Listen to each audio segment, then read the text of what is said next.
The transport request in SAP is really something very important, especially for consultants.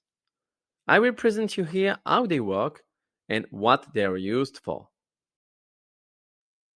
Most companies have three distinct SAP systems. A development system, this is where the development and customizing are done. A quality system, used to perform integration tests with key users. And finally, the production systems, where the real data of the company is stored. Each new modification made by an SAP consultant is in most cases done in the development system. Only SAP consultants have access to this system. Modifying, customizing, creating a new program, changing a user exit, etc. All this happens in the development system. The consultant, owner of the modifications, usually performs the first unit tests in this system. Once the modifications have been tested, it is necessary to make them effective in the receipt system to allow the key users to test them as well. This is where the notion of transport takes on its full meaning. We talk about transport because we will simply transport our modification from one system to another. In this case, from the development system to the quality system. Once the transport is done, the modifications will be present in the quality system and the key users will be able to carry out the different test cases. Once these have been done and approved, the modification must be made accessible in the production system. Here, as before, we will use a transport to bring our modification from the receipt system to the production system. When this is completed, the modification will be effective in the production system and the users of the solution will be able to benefit from it. Here we are in SAP. You have to know that for each changes, whether it comes from a customizing modification or a dev modification, a transport request will be asked by SAP to move the changes from one system to another. Here, we found ourselves directly in a transport request following the creation of a new domain. So that you can fully understand how this works, we will create a new one. I click on the appropriate button and I'm in the creation screen. Here, the important fields are the description, here, as with anything created in SAP, also the source client, the one in which you make the modification, the destination client to which you want to import the modification, and finally, the tasks, just here.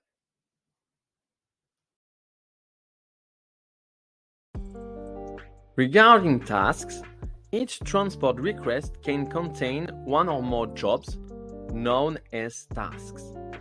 They describe the different steps to be performed in order to release and close the transport request. Here is what different tasks might look like in the same transport request. Once the description is filled in, we can save. We return to the previous screen and a request number has been generated. For your information, SAP generates a request number according to this chain: SID, K, number.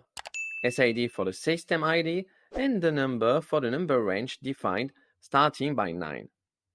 We can then register our transport. To be able to find our active transport, let's go to the transaction SE01 or SE10. We are now in the transport organizer with the transaction SE01. We can talk about the request type just here, the two checkboxes. The first one for the customizing request for client-specific modification, and here the workbench request for cross-client modification. Here you can also see the username and the button display here to show the different transport. You can notice that here every transport is not released. So here, now that we are in the transport organizer request, we can find our freshly created transport request just here, task for transport request.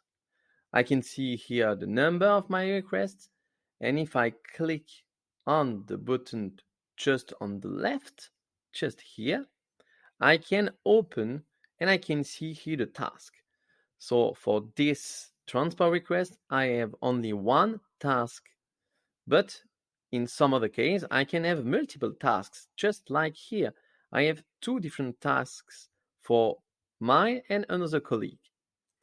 So now I can also open again and you can see what we have modified or create in these tasks. Here you can see the domain that I've just created before. And if I open once again, just on the left, like the others, you can see here the domain. And if I double click on it, you can jump directly in the domain to see the different modification changes. When all our tasks are completed, we can then release our transport request to send it to the next system. I need to click on the More button and you can see here Release directly. It's now time to attack our next part on the STMS transaction and the management of routes. The purpose of the Transport Management System or STMS is to move, manage, control or copy objects such as programs, screens, and customizing points through the system by means of defined routes. The transport process consists of exporting objects from the source SAP system and importing the objects into the target system. Thanks to STMS, it will be possible to manage transport on one or more connected SAP system, but not only. We can also configure transport routes using the graphical editor. We can display of import queues for all systems. We can also import of all requests like project, specific, and so on. Also TMS quality insurance, and finally manage transport workflow. Here we are in the STMS transaction transport management system. So the first thing to do is to click on the system overview to see the different systems present in our SAP. So you can see here the S4H system is this one that we work with, and the V4H here, that is a virtual system. So we can note that for our example, we have only two systems, but it's like three systems. You can have different systems in our SAP. We can also go back and click now on the transport routes to see how the transport will be managed between our system. And you can see the transport in S4H to V4H. Here, we will talk about the different components of the TMS. The first one, the Transport Domain Controller. The controller, in this case our S4H system, is the system that contains the complete information about the TMS configuration parameters. The configuration parameters are distributed to all systems, and any changes to the configuration parameters are also distributed. After that, we have the transport routes. In most companies, we find three very common systems: the development, the quality, and finally, the production system. Therefore, SAP already provides standard groups to easily define routes, namely either a single system or a development and production system with two systems, or all three systems. Transport routes are the different routes created by the system administrators to transmit changes between systems. There are two types of routes: a consolidation one from the development system to the quality system, or a delivery from quality to production. Then we have the transport layers.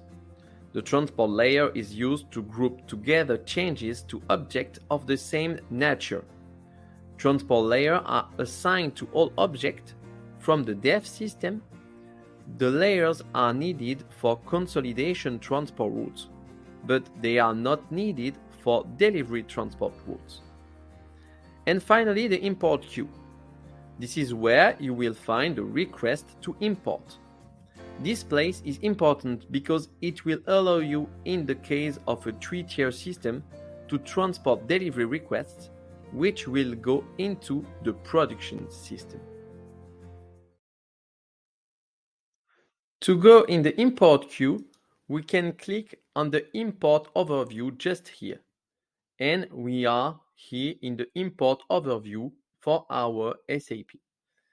We can see here the different queues for the different systems, and if we double click on the queue for S4H, we will then see every transport that we can import in the next system.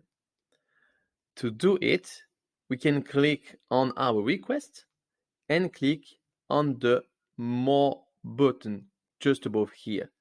I click on it and you can see Import Request.